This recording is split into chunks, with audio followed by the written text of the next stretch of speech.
हरियाणा के राज्यसभा चुनाव के लिए किए गए नामांकन के बाद ये तो तय हो गया कि बीजेपी किरण चौधरी को रिपीट नहीं करना चाहती है।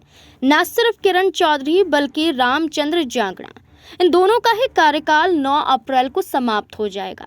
यही 2 सीट हैं जिस पर चुनाव 16 मार्च को होने वाले हैं और नामांकन 5 मार्च तक खत्म हो गए हैं। और इस बीच में करनाल पूर्व सांसद संजय भाटिया ने मुख्यमंत्री नयाब सिंह सैनी संग पहुंचकर नामांकन दाखिल कर लिया है। यानी कि किरण चौधरी जो ये उम्मीद लगा रही थी कि बीजेपी दोबारा उन्हें मौका राज्यसभा सांसद बनने का देंगी।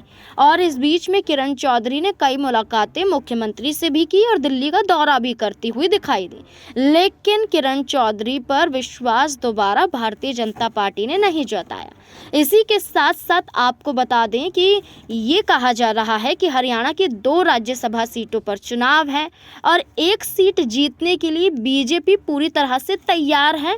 बहुमत उनके पास है क्योंकि हरियाणा की 90 विधानसभा वाले क्षेत्र में राज्य में लगभग राज्यसभा की 1 सीट जीतने के लिए 31 विधायकों की ज़रूरत होती है और बीजेपी के पास 48 विधायक हैं, तो 1 सीट वो आसानी से जीत सकते हैं। दूसरी सीट जीतना मुमकिन उनके लिए नहीं है। इस तरह कांग्रेस पार्टी की बात करें तो कांग्रेस पार्टी ने भी करमवीर सिंह बोध को उम्मीदवार बनाया है। उनके पास 37 विधायक हैं और 31 विधायकों के साथ वो भी 1 सीट जीत जाएंगे राज्यसभा की। दूसरी सीट जीतना भी मुमकिन कांग्रेस पार्टी के लिए भी नहीं माना जा रहा है, यानी कि 1 सीट बीजेपी की और 1 सीट कांग्रेस की। इस बीच में ये कहा जा रहा है कि इसी के आधार पर दोनों 1-1 सीट पर अड़े हुए हैं। इस वजह से किरण चौधरी और रामचंद्र जांगड़ा को यहाँ पर मौका नहीं मिला। सिर्फ ये 2 चेहरे नहीं हैं, बल्कि इसके अलावा कुलदीप बिश्नोई जो 2022 में बीजेपी में आए थे, इसके बाद से उन्हें उम्मीद थी कि बीजेपी उन्हें कोई बड़ा मौका देगी।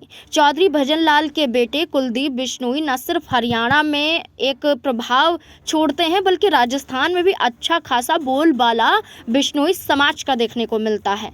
और ऐसे ही कुलदीप बिश्नोई को उम्मीद थी कि इस बार बीजेपी उन्हें मौका देगी, लेकिन कुलदीप बिश्नोई के नाम पर भी बीजेपी ने कोई चर्चा नहीं की। इसके अलावा सुनीता दुग्गल, कैप्टन अभिमन्यु, सतीश पुनिया, कमल गुप्ता जैसे कई बड़े चेहरे थे जिनको लेकर चर्चा थी, लेकिन बीजेपी ने तय कर लिया वो करनाल के पूर्व सांसद संजय भाटिया के साथ जाएंगे। नामांकन हो गया है और किरण चौधरी हो, कुलदीप बिश्नोई हो या अन्य बीजेपी के चेहरे ही क्यों ना हो, उन्हें मौका इस बार बीजेपी ने नहीं दिया।